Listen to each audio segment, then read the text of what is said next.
Hey friends, it's Ian Khan, the Futurist at FII9. I'm here with Arya with AppliedAI, and they're doing something very interesting in AI. Let's hear it from Arya. Arya, welcome to the show. Yeah, how's the experience been for you here at FII? It's been great to have so many minds be very open and kind of optimistic about the future and speaking about the realities. We're oftentimes in these conferences or different parts of the world very focused on the present. Yeah. And it's nice and the Futurist kind of really says it, where we can look up from the madness of the present and where we're going. Excellent. So tell me about AppliedAI. What are you guys working on right now? So our flagship product at AppliedAI is called Opus, opus.com, and it means work. So we spend a lot of time, it's been 4.5 years now, really thinking about what the future of work looks like from a first principles perspective. Most of us humans get a lot of meaning of our life from work, and we think oftentimes deep questions don't get asked. It's more like band-aid solutions. So we have built an AI stack to not only help enterprises rewire completely AI natively, all the legacy business processes, integrations, but also the humans. And we think a lot of our friends in the space have sacrificed humanity at the altar of gross margin. And we think we can really make a space for the human. Yeah. The enterprise ROI solution, but also the human solution. Right. So what does that look like if a company wants to implement Opus? What does that look like? What will change? Their processes will change, automation will happen, digital transformation is going to take place. Exactly. Just walk us through with a very simple use case.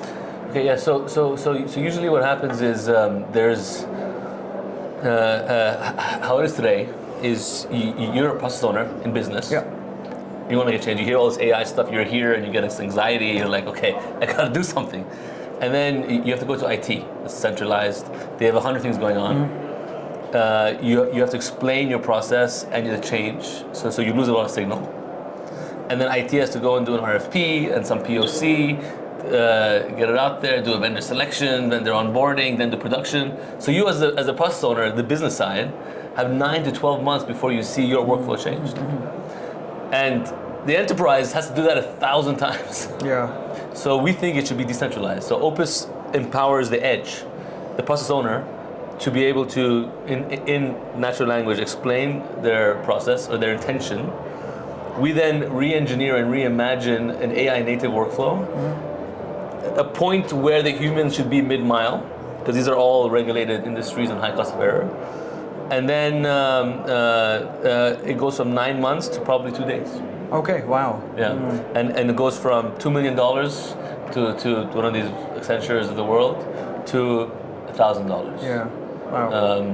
And I think that's pretty powerful. So I think everybody should be using your solution to do what they need to do, right? Because of at least try and learn. I mean, there's very little downside, and it becomes real. We apply AI. It goes from this like you have to hire specialists to come to. It's self-serve. You can do that literally if you're watching this in the next hour. Yeah, I hear you. Yeah. Great. What's your outlook on the next 3 to 5 years? What are you trying to build at AppliedAI, and where do you want to be in the next 3 to 5 years?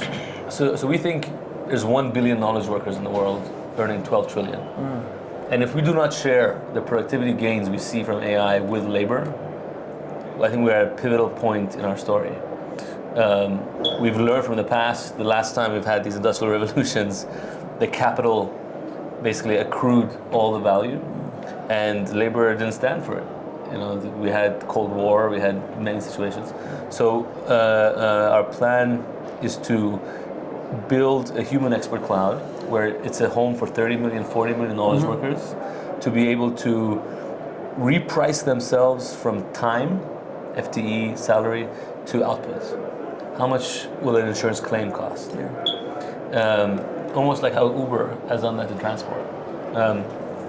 And then, you know, we're sitting here in Riyadh at the crossroads of the skill route, not the silk route, of the buyers of knowledge work in the West and the sellers of knowledge work in India and Vietnam and Philippines. Yeah. So hopefully we can be a home for a lot of displaced humans to feed Incredible. their families. Incredible. Well, thank you so much for joining Thank us you. here for this really short conversation. Thank you. Wishing you all the best, and hopefully we'll catch Thank up you very again. much. Thank you so much, Thanks. Arya. Pleasure. Thank